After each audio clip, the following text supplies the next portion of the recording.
सिर्फ और सिर्फ सवालों के गूंज, पत्रकारों का हुजूम, लगातार सवाल कर रहे हैं लेकिन कोई जवाब नहीं। रॉबर्ट वड्रा भी खामोश, प्रियंका गांधी भी खामोश और पत्रकार, कैमरा सब कुछ लगा हुआ है। खामोशी बरती है इस बार गांधी परिवार ने। कोई बड़ी वजह रामकृपाल जी लगता है? क्योंकि किसी ने कुछ नहीं कहा, ना राहुल ने, ना सोनिया ने, ना प्रियंका ने। प्रसून जी देखिए, अगर मन निश्चिंत हो, चीज़ें साफ दिख रही हों तो जुबान अपने आप खुलती है, और जब अनिश्चय हो तो उसमें थोड़ा सा अंदर से भी होता है कि चुप रहो। तो जो माहौल है जिस तरह का है, मैं समझता हूँ कि आज का न बोलना ही एक गरिमामय बात है, क्योंकि आप बोलेंगे, कोई सवाल पूछेगा तो दावे, वादे, और जैसा मैंने कहा, जैसा दीवारों पर लिखा है उससे अच्छा, कोई। आप इस बात का जिक्र कर रहे हैं, गांधी परिवार कुछ नहीं कह रहा है जी। और मीडिया के किसी सवाल का जवाब नरेंद्र मोदी भी नहीं दे रहे हैं। दोनों में अंतर क्या है? देखिए, दोनों का अंतर एक है कि समय आने तो दूंगा, और दूसरा ये है कि भाई अभी कोई वादा करना या दावा करना खतरनाक, इसलिए चुप रहो। मुझे ऐसा लग रहा है कि माहौल सबने देखा हुआ है, और मोदी में थोड़ा सा ये शुरू से रहा है, जैसा मैंने आपसे एक बार बातचीत में कल भी ये कहा था कि उन्होंने ये देख लिया है कि कुछ भी बोलोगे, अगर कुछ अनियंत्रित निकल गया तो उससे नुकसान होगा, बोलने से कोई फ़ायदा नहीं है, क्योंकि जो वादे और दावे हैं वो ऑलरेडी सबके सामने हैं। तो उससे अच्छा है चुप रहना, और ये उन्होंने सीख ली है। इसलिए तमाम किसी भी के इंटरव्यू में नहीं आए, रूबरू नहीं हुए। बहुत लोगों ने कोशिश कर ली, राहुल गांधी आए, तमाम लोग आए, इंटरव्यू दिए, उन्होंने नहीं दिया। हम तीन चेहरे स्क्रीन पर दिखा रहे हैं, सोनिया गांधी, राहुल और प्रियंका। सबसे पहले सोनिया गांधी आई थी वोट डालने के लिए निर्माण बिहार में, उसके बाद राहुल गांधी और फिर प्रियंका गांधी अब से कुछ देर पहले पहुंची। तीनों तीन जगहों पर, तीनों के नाम है। सोनिया गांधी निर्माण बिहार में पहुंची थी, प्रियंका लोधी स्टेट में, राहुल गांधी तुगलक लेन में। तीनों तीन जगह पर, लेकिन मीडिया लगातार कहता रहा, कोई जवाब, कोई प्रतिक्रिया, चेहरे पर कोई भाव किसी रूप में नहीं लाया गया। सुरक्षा के दायरे में सोनिया और राहुल तक तो मीडिया पहुंच नहीं पाई, पत्रकार पहुंच नहीं पाए, लेकिन प्रियंका और रॉबर्ट वड्रा के बिल्कुल करीब और उनके चेहरे के पास तक माइक लगाने की स्थिति भी आई, लेकिन कोई कुछ नहीं बोला। कोहरा घना है ये मान लिया जाए, और दूसरी तरफ कोहरा छट रहा है ये मान लिया जाए। ये दोनों परिस्थिति बता रही है कि क्या खामोशी बरती जाए, कुछ भी बोलने पर कुछ गड़बड़ ना हो जाए। ये सारी परिस्थितियां शायद आने वाले वक्त की दिशा में इस देश को ले जा रही है कि जनादेश क्या किस रूप में हो सकता है, इंतजार करना होगा। ये बहुत महत्वपूर्ण है कि दिल्ली में 25% वोटिंग हुई है। दिल्ली से सटे इलाके, खासतौर से पश्चिमी उत्तर प्रदेश में भी वोटिंग की रफ्तार 25% पार की है, यह भी जानकारी आ रही है। सीधे चल रहे हैं इस वक्त हमारे संवाददाता ओझा, इस वक्त हमारे साथ जो हैं। ओझा, जरा बताइए, अमर सिंह क्या कह रहे हैं? आपके साथ वो मौजूद हैं। अरविंद ओझा। अमर सिंह गाजियाबाद में वोट डालने के लिए आए हैं। सर, यहाँ पर गाजियाबाद में ऐसा बताया जा रहा है कि वीके सिंह का पलड़ा भारी, और एक चुनाव यहाँ पर इलेक्शन में चल रहा है कि फिल्मी, इल्मी और जुल्मी, कौन लगता है आपको भारी है? फिल्मी तो राज बब्बर है, इल्मी शाजिया इल्मी, और जुल्मी बताया जा रहा है वीके सिंह। शाजिया भी हमारी बहन है, बड़ी पुरानी मित्र है। वो हमसे कहीं नाम उसका इल्मी होगा, लेकिन मुझे वो कहीं अपने काम से इल्मी नहीं दिखाई देती। सड़कों पर नुक्कड़ करना, तमाशा करना और प्रतीकात्मक विरोध करना, रोज मुक्के खाना और मुक्के खाने के बाद अपने गाल को सहलाना, ये इल्म नहीं है। जुल्मी और जहाँ और सुन लीजिए, और कश्मीर के बारे में कहना कि वो वहाँ पर रेफरेंडम होना चाहिए, ये इल्मी की पार्टी की नीति है कि कश्मीर को भारत का अंग नहीं बताना, और इसके लिए लात जूता प्रशांत भूषण का खाना। तो ये अगर इल्म है तो वो इल्मी है। और फिल्मी अब राज बब्बर को मत कहिए, बहुत दिन से वो चुनाव लड़ रहे हैं और जनता के बीच में लड़ रहे हैं, और जनता का चुनाव कितना कठिन होता है ये आप जो जनता के बीच में जाएगा उससे आप पूछिए। तो अब वो पर्दे से जो है, वो नायक हो या खलनायक हो, अब वो पर्दे से बाहर, वो फिल्मी नहीं है, अब वो जनता के बीच में है। जनता के बीच दोबारा आने का मौका अमर सिंह को भी मिला है। हालांकि सब कुछ बदल गया है। इस वक्त आरएलडी के साथ खड़े हैं, चुनाव लड़ रहे हैं, और ये इनके साथ जयप्रदा ही बची। सब कुछ छिनता चला गया, अकेले होते चले गए, लेकिन सहारा आरएलडी में मिला है। पार्टी चाहिए, संगठन चाहिए, इसलिए चुनाव मैदान में हैं अमर सिंह। बहरहाल, मीनाक्षी लेखी प्रवक्ता के तौर पर पहचान, और उसके बाद अब नई दिल्ली सीट से अजय माकन के खिलाफ मैदान में उतरी है। आशीष खेतान यहाँ से आम आदमी पार्टी के उम्मीदवार हैं। पूनम शर्मा, जरा बात कीजिए इनसे और जानने की कोशिश कीजिए, क्या उम्मीद, क्या भरोसा, क्या सोच मीनाक्षी लेखी चुनाव मैदान में? हमारे साथ मौजूद है, अभी अपना वोट देकर आई हैं मीनाक्षी जी। खुद आप अपने लिए वोट देकर आई हैं क्योंकि आपकी जिस जगह से आप खड़ी हैं नई दिल्ली से, वहीं का है ये मतदान। नहीं, मैं क्यों में आऊँ? नहीं, सही मतलब जो भी खुद कैंडिडेट होता है वो अपने लिए ही वोट देता है, अनलेस कि वो कैंडिडेट ना अपनी लोकसभा से ही अपनी तो अपनी जगह वोट डालेगा। और नहीं तो अगर किसी और लोकसभा से आप चुनाव लड़ते हैं तो आपको वहाँ का कैंडिडेट बनना ही पड़ता है और वहाँ का वोटर बनना पड़ता है, नहीं तो कैंडिडेट नहीं हो सकते। मैं अजय माकन को कितनी बड़ी चुनौती मान रही हैं आप? नहीं, देखिए, चुनौती तो मैं हूँ क्योंकि वो तो सिटिंग है, तो चुनौती मैं हुई या वो है? वो तो अभी भाग रहे होंगे क्योंकि जो 10 साल में उन्होंने जिस तरीके से प्रदेश में और अपने क्षेत्र में काम किया है वही उनके लिए सबसे बड़ी चुनौती है। ऐसे में मैम, मोदी लहर का कितना फायदा दिल्ली में मिलेगा? मोदी लहर का फायदा पूरे देश भर में मिलेगा क्योंकि मोदी लहर जो है, मोदी से पूरी भारतीय जनता पार्टी को लाभ मिलने वाला है, लेकिन उसका मतलब ये नहीं है कि आपके जो कैंडिडेट्स हैं वो कैंडिडेट्स नाकाम करें। दिल्ली में आपको क्या लग रहा है, 7 सीटों में से कितनी सीटें बीजेपी? सातों की सातों सीटें बीजेपी की जीत होगी। माकन से पूछा गया था, कहा था उन्होंने 7 सीट कांग्रेस की होगी। मीनाक्षी लेखी कह रही है 7 सीट बीजेपी की होगी। इंतजार करना होगा, जनादेश का इंतजार हर किसी को है। लेकिन इन सब के बीच खबर आ रही है कि दिग्विजय सिंह ने जुबान खोली है और ये नरेंद्र मोदी के उस कबूलनामे को लेकर की है जिसमें उन्होंने जिक्र किया था। दरअसल वो उनका विवाह हुआ, ऋषुदाबेन को उन्होंने अपनी पत्नी बताया था। खुशी है, मोदी ने सच बोला। दिग्विजय सिंह ने इसके सबसे पहले ये मुद्दा उठाया था। मोदी ने इलेक्शन कमीशन के निर्देश का उल्लंघन किया, यह भी उन्होंने जिक्र किया है, क्योंकि इससे पहले उन्होंने जिक्र क्यों नहीं किया था, इस बार उन्होंने क्यों जिक्र किया और ये किस दबाव में ये जिक्र किया, ये दिग्विजय सिंह के सवाल हैं जो उन्होंने उछाले हैं।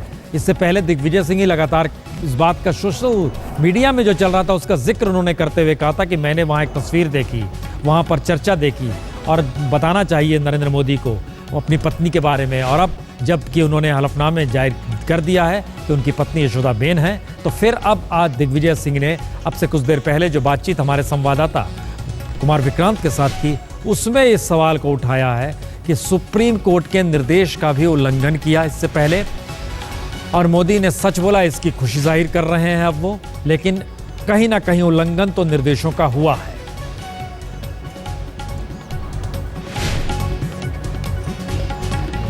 तो एक सवाल ये है कि बार बार कि क्या चुनाव आयोग और सुप्रीम कोर्ट के जो दिशा निर्देश हैं उस कॉलम को खाली छोड़ा गया था और इसको लेकर एक बड़ी बहस थी कि क्या इससे पहले जब 3 बार उन्होंने हलफनामा दाखिल किया अपने चुनाव के मद्देनज़र, वो विधानसभा का था, उस वक्त जिक्र क्यों नहीं किया और अब लोकसभा का चुनाव हो रहा है तो जिक्र करके उन्होंने क्या संकेत दिए हैं? क्या सामाजिक दबाव था, इस दौर में राजनीतिक मजबूरी थी, या ये माना जाए कि जिस बात का जिक्र लगातार ये हो रहा है कि महिला सशक्तिकरण के तहत बीजेपी भी अपनी बात का जिक्र कर रही है और मैनिफेस्टो में भी जिक्र है, तो ऐसे में कोई ऐसा सवाल चुनाव के बाद ना उठे, इसीलिए सब कोई साफ गोई के साथ इस वक्त नरेंद्र मोदी ने रखा है और जिससे बहस थमे और आगे कोई मुद्दा इसको लेकर कोई उलझन पैदा ना हो। कहीं ना कहीं छत्ते में हाथ डाला है दिग्विजय सिंह ने और ख़ास तौर से आइए चलते हैं कुमार विक्रांत के साथ के पास जिन्होंने दिग्विजय सिंह से बात की है। नरेंद्र मोदी ने हलफनामे में चुनाव आयोग को जो दिया जाता है उसमें माना है कि उनकी पत्नी जसोदाबेन है। हमारे साथ बातचीत करने के लिए कांग्रेस के महासचिव दिग्विजय सिंह हैं जो ये बात पहले भी करते रहे। सर, पहले तो पहली प्रतिक्रिया आपकी क्या है? मुझे इस बात की प्रसन्नता है कि कम से कम नरेंद्र मोदी जी ने अब तो सच बोला। क्या कारण है कि पिछले विधानसभा चुनाव में उन्होंने इस कॉलम को ब्लैंक रखा, इसके पूर्व के चुनाव में भी विधानसभा के उन्होंने इस कॉलम को ब्लैंक रखा। अब ये ठीक है, इलेक्शन कमीशन का के गाइडलाइंस और सुप्रीम कोर्ट के गाइडलाइंस का उल्लंघन तो उन्होंने किया था।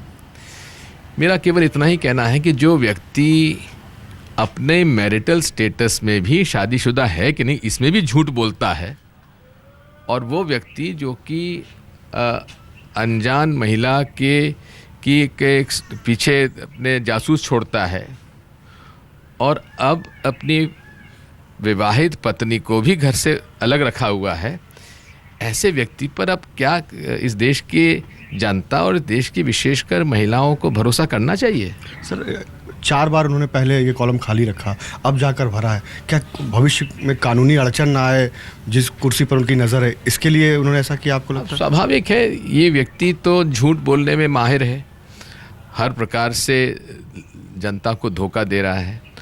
अब ये बात तो और प्रमाणित हो गई है कि जो मैं कहता था एक बार फिर सच निकला।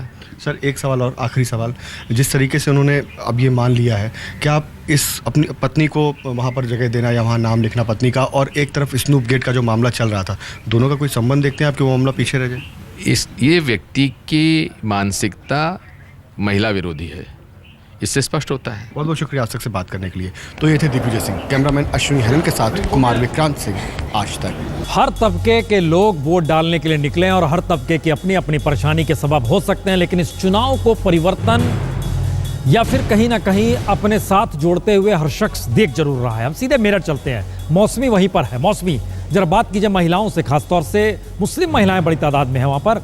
नगमा इस बार कांग्रेस ने कैंडिडेट बनाया है जो फिल्म नेत्री हैं। पूरे देश की नजरें पश्चिमी उत्तर प्रदेश पर टिकी हुई है। पश्चिमी उत्तर प्रदेश की राजनीति ये तय करेगी कि देश की सियासत किस करवट बैठती है। और आप देख सकते हैं मेरठ में प्रशासन का काफिला जो है पूरे शहर से गुजर रहा है। चप्पे चप्पे पर प्रशासन ने अपनी पैनी नजर बनाई हुई है। डीएम एसएसपी गश्त लगा रहे हैं। अबू लेन से होते हुए, मेरठ कैंट से होते हुए, केसरगंज से होते हुए घंटा घर जो मेरठ का पुराना इलाका है वहां पे पूरी गश्त लगी हुई है। तमाम पुलिस वाहन और दंगा कंट्रोल वाहन जो है वो साथ में प्रशासन के चल रहे हैं। और 1175 पोलिंग बूथ्स हैं जिसमें से करीबन 412 सेंसिटिव पोलिंग बूथ्स आइडेंटिफाई किए गए हैं। प्रशासन जो है तमाम बूथ्स पर जाकर चेक कर रहा है कि पोलिंग जो है वो पीसफुल हो। एक बड़ी चुनौती प्रशासन के लिए, और जाहिर तौर पे प्रशासन कोई भी कोताही नहीं बरतना चाहता। कैमरा पर्सन मदन प्रसाद और उस्मान के साथ मौसमी सिंह, मेरठ, आज तक। मौसमी ने बात नहीं की, लेकिन रामकृपाल जी एक चीज़ बताइए, जैसे ही हम लोग दिल्ली से आगे पश्चिमी उत्तर प्रदेश में कदम रखते हैं, चाहे वो गाजियाबाद का इलाका हो, मेरठ हो, आगे बढ़ते चले जाइए और मुजफ्फरनगर, सहारनपुर, देवबंद के पूरे इलाके में आ जाइए, इस पूरे इलाके में मुस्लिम तबका महत्वपूर्ण है। जातीय समीकरण के साथ मिल जाए तो वो कैंडिडेट जीत जाता है। क्या आपको लग रहा है कि इस बार जातीय समीकरण मुजफ्फरनगर की वजह से टूटेगा, या ऐसा लग रहा है कि परिवर्तन की ऐसी सोच लोगों के भीतर है जो एक आसरा खोज रही है और मुस्लिम तबका भी एक परिवर्तन चाह रहा है, पारंपरिक वोट बैंक नई खुद को मानते हुए नई परिस्थिति देखना चाह रहा है? किस तरह की जद्दोजहद इस पूरे इलाके में होगी? प्रसून जी बिल्कुल देखना चाह रहा है, क्योंकि इंसान, असुरक्षा, ये सब जो चीज़ें चलती हैं ये उसके स्थायी भाव नहीं होते हैं। मुजफ्फरनगर का दंगा हुआ, लेकिन अगर आप ये कहें कि दंगे से पहले यहाँ का क्या चाहता था, तो अपने बच्चे के भविष्य के बारे में हिंदू भी सोचता है, मुसलमान भी सोचता है। तो एक बात तो तय है कि विकास और ग्रोथ सभी चाहते हैं। नहीं, कानून व्यवस्था जैसे गाजियाबाद की चौपट, हाँ, मेरठ की चौपट, इसीलिए मैं दूसरी बात पा रहा हूँ। लेकिन हाल फिलहाल की जो चीज़ें हो गई हैं उसमें कहीं ना कहीं थोड़ा समीकरण गड़बड़ाया है।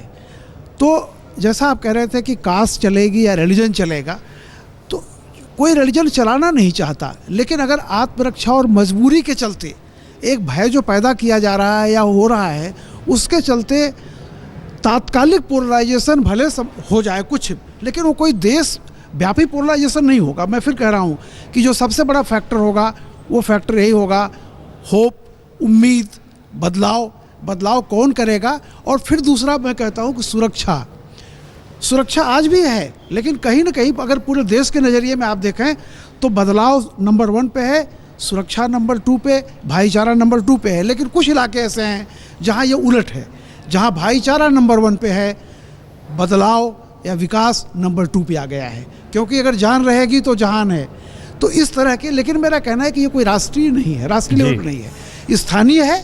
कहीं कहीं इसका असर दिखेगा, लेकिन कुल मिला के यही 2 नारे रहेंगे।